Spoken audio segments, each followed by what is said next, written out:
श्री दुर्गाय नमः। अथ श्री दुर्गा सप्तशती। पहला अध्याय। मेधा ऋषि का राजा सुरथ और समाधि को भगवती की महिमा बताते हुए मधुकैटभ वध का प्रसंग सुनाना। ओम। प्रथम चरित्र के ब्रह्मा ऋषि, महाकाली देवता, गायत्री छंद, नंदा शक्ति, रक्तदंतिका बीज, अग्नि तत्व और ऋग्वेद स्वरूप हैं। श्री महाकाली देवता की प्रसन्नता के लिए प्रथम चरित्र के जप में विनियोग किया जाता है। ध्यान। भगवान विष्णु के सो जाने पर मधु और कैटभ को मारने के लिए कमल जन्मा ब्रह्मा जी ने जिनका स्तवन किया था, उन महाकाली देवी का मैं सेवन करता हूँ। वे अपने 10 हाथों में खड्ग, चक्र, गदा, बाण, धनुष, परिघ, शूल, भुशुंडी, मस्तक और शंख धारण करती हैं। उनके 3 नेत्र हैं। वे समस्त अंगों में दिव्य आभूषणों से विभूषित हैं। उनके शरीर की कांति नीलमणि के समान है तथा वे 10 मुख और 10 पैरों से युक्त हैं। ओम। चंडी देवी को नमस्कार है। मार्कंडेय जी बोले, सूर्य के पुत्र सावर्णी जो 8वें मनु कहे जाते हैं, उनकी उत्पत्ति की कथा विस्तार पूर्वक कहता हूँ। सुनो। सूर्य कुमार महाभाग सावर्णी भगवती महामाया के अनुग्रह से जिस प्रकार मनवंतर के स्वामी हुए, वही प्रसंग सुनाता हूँ। पूर्व काल की बात है। स्वारोचिष मनवंतर में सुरथ नाम के एक राजा थे, जो चैत्र वंश में उत्पन्न हुए थे। उनका समस्त भूमंडल पर अधिकार था। वे प्रजा का अपने ओर से पुत्रों की भांति धर्म पूर्वक पालन करते थे। तो भी उस समय कोला विध्वंसी नाम के क्षत्रिय उनके शत्रु हो गए। राजा सुरथ की दंड नीति बड़ी प्रबल थी। उनका शत्रुओं के साथ संग्राम हुआ। यद्यपि कोला विध्वंसी संख्या में कम थे, तो भी राजा सुरथ युद्ध में उनसे परास्त हो गए। तब वे युद्ध भूमि से अपने नगर को लौट आए और केवल अपने देश के राजा होकर रहने लगे। समूची पृथ्वी से अब उनका अधिकार जाता रहा, किंतु वहाँ भी उन प्रबल शत्रुओं ने उस समय महाभाग राजा सुरथ पर आक्रमण कर दिया।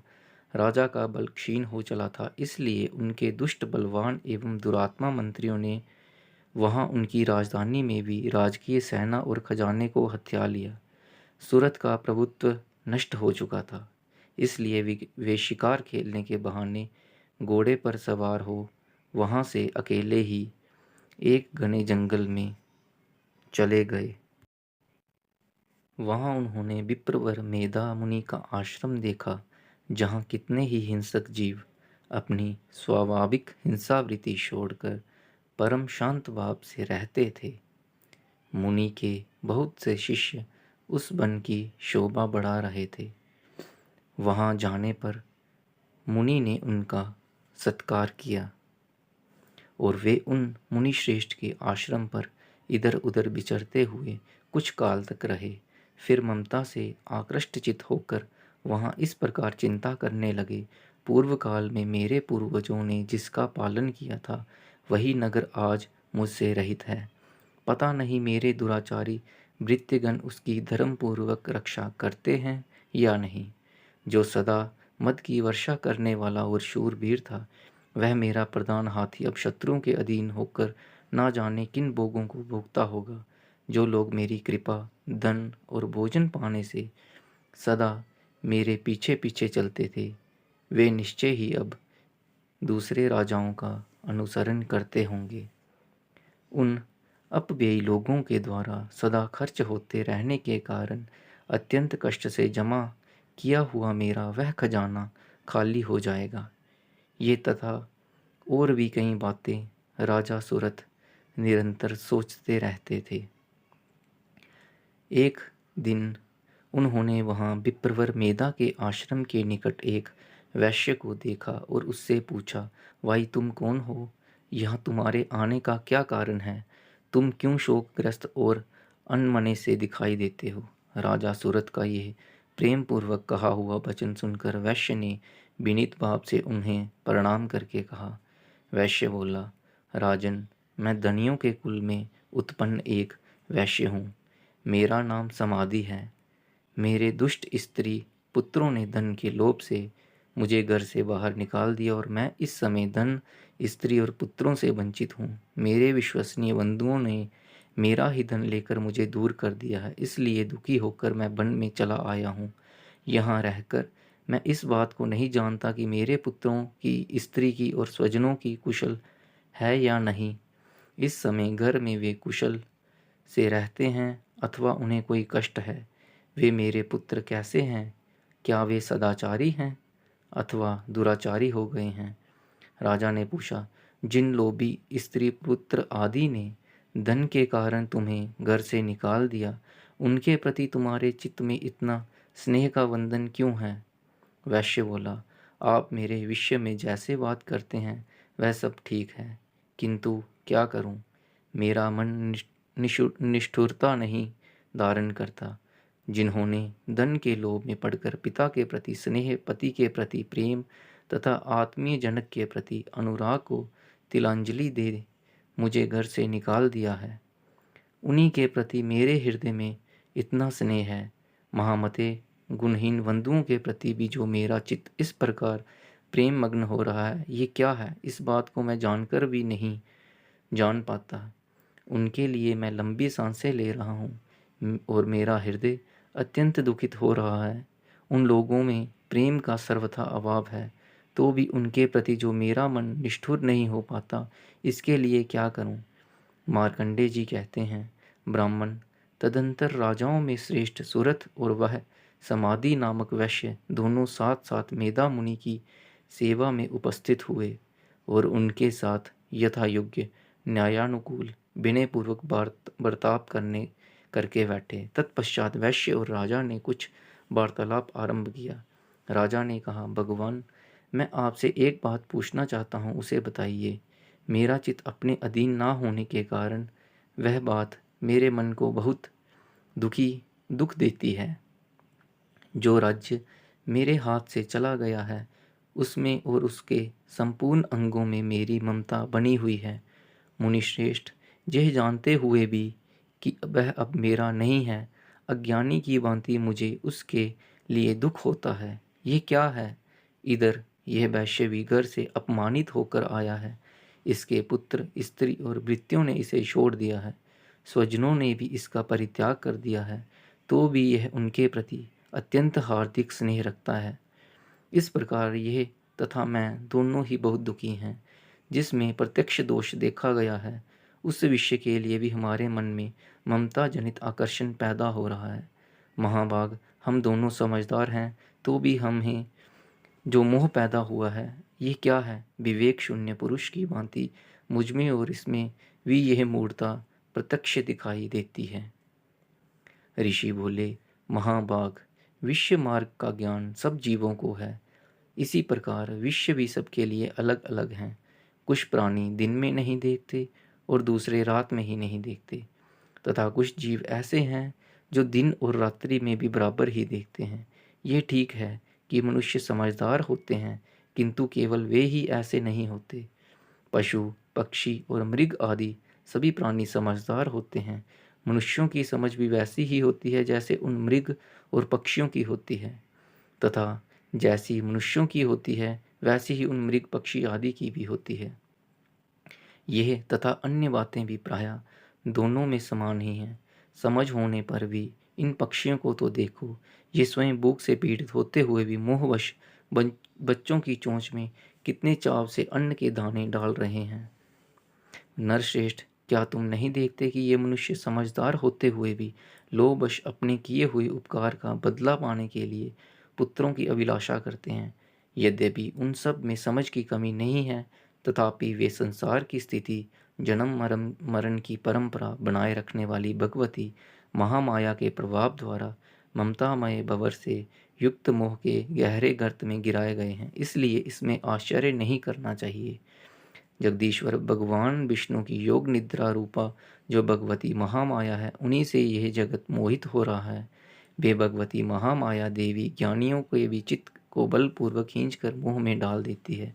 वे ही इस संपूर्ण चराचर जगत की सृष्टि करती है तथा वे ही प्रसन्न होने पर मनुष्यों की मुक्ति के लिए वरदान देती है।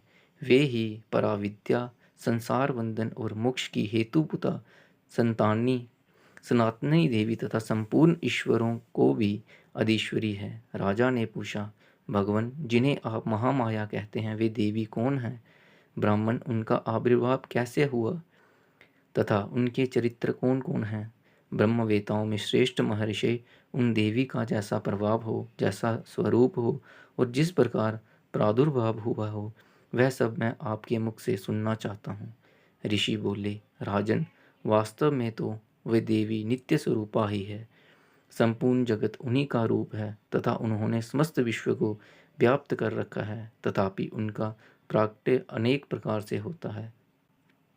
वह मुझसे सुनो, यद्यपि वे नित्य और अजन्मा है, तथापि जब देवताओं का कार्य सिद्ध करने के लिए प्रकट होती हैं, उस समय लोक में उत्पन्न हुई कहलाती हैं।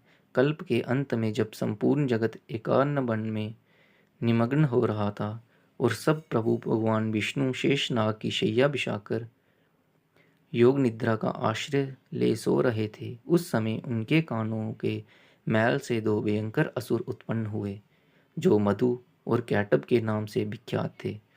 वे दोनों ब्रह्मा जी का वध करने को तैयार हो गए। भगवान विष्णु के नाभि कमल में विराजमान प्रजापति ब्रह्मा जी ने जब उन दोनों भयानक असुरों को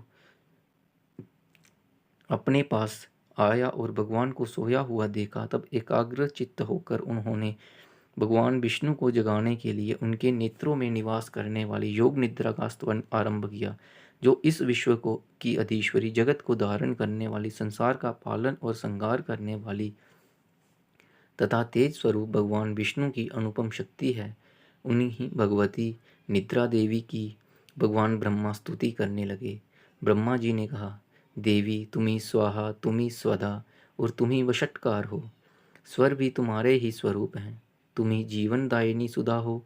नित्य अक्षर प्रणव में अकार, उकार, मकार, इन तीन मात्राओं के रूप में तुम्ही स्थित हो तथा इन तीन मात्राओं के अतिरिक्त जो बिंदु रूपा नित्य अर्ध मात्रा है, जिसका विशेष रूप से उच्चारण नहीं किया जा सकता, वह भी तुम्ही हो।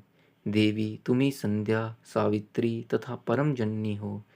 देवी, तुम्ही इस विश्व ब्रह्मांड को धारण करती हो। तुमसे ही इस जगत की सृष्टि होती है, तुम्ही से इसका पालन होता है और सदा तुम्ही कल्प के अंत में सबको अपना ग्रास बना लेती हो। जगन्मयी देवी, इस जगत की उत्पत्ति के समय तुम सृष्टि रूपा हो, पालन काल में स्थिति रूपा हो तथा कल्पांत के समय संहार रूप धारण करने वाली हो। तुम्ही महाविद्या, महामाया, महामेधा, महास्मृति, महामोहरूपा, महादेवी और महासुरी हो। तुम्ही तीनों गुणों को उत्पन्न करने वाली सबकी प्रकृति हो। भयंकर काल रात्रि, महारात्रि और मोहरात्रि भी तुम्ही हो। तुम्ही श्री, तुम्ही ईश्वरी, तुम्ही ह्री और तुम्ही बोध स्वरूपा बुद्धि हो। लज्जा, पुष्टि, तुष्टि, शांति और क्षमा भी तुम्ही हो। तुम्ही खड्गधारिणी, शूलधारिणी, गौर रूपा तथा गदा, चक्र, शंख और धनुष धारण करने वाली हो।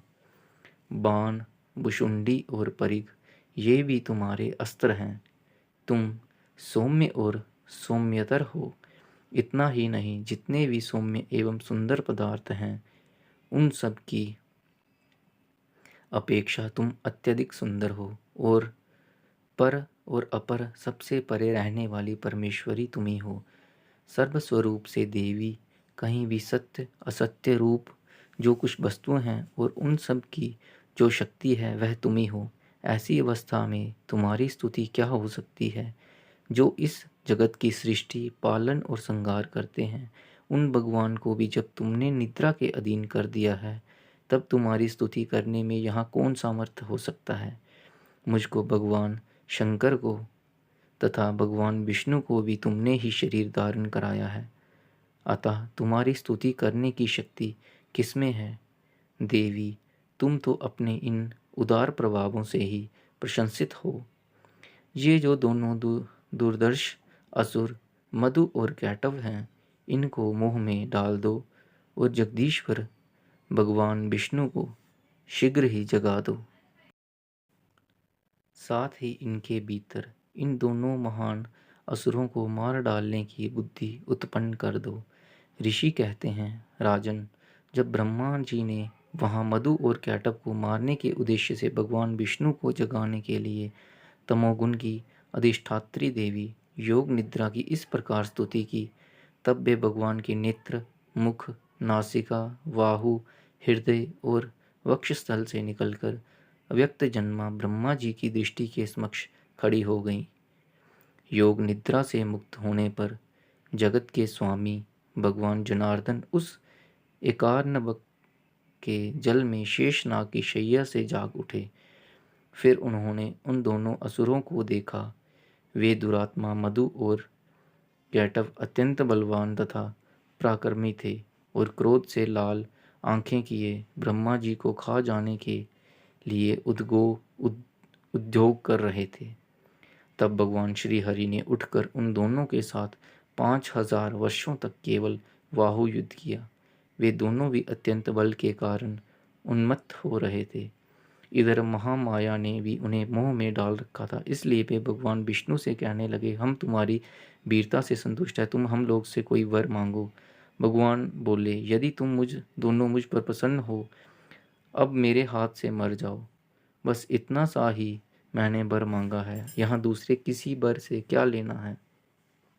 ऋषि कहते हैं, इस प्रकार धोखे में आ जाने पर जब उन्होंने संपूर्ण जगत में जल ही जल देखा, तब कमल नयन भगवान से कहा, जहाँ पृथ्वी जल में डूबी हुई ना हो, जहाँ सूखा स्थान हो, वही हमारा वध करो। ऋषि कहते हैं, तब तथास्तु कहकर शंख, चक्र और गदा धारण करने वाले भगवानन ने उन दोनों के मस्तक अपनी जांघ पर रखकर चक्र से काट डाले। इस प्रकार ये देवी महामाया ब्रह्मा जी की स्तुति करने पर स्वयं प्रकट हुई थी। अब पुनः तुमसे उनके प्रभाव का वर्णन करता हूँ, सुनो। इस प्रकार श्री मार्कंडेय पुराण में सावर्णिक मनवंतर की कथा के अंतर्गत देवी महात्म्य में मधु कैटव वध नामक पहला अध्याय पूरा हुआ।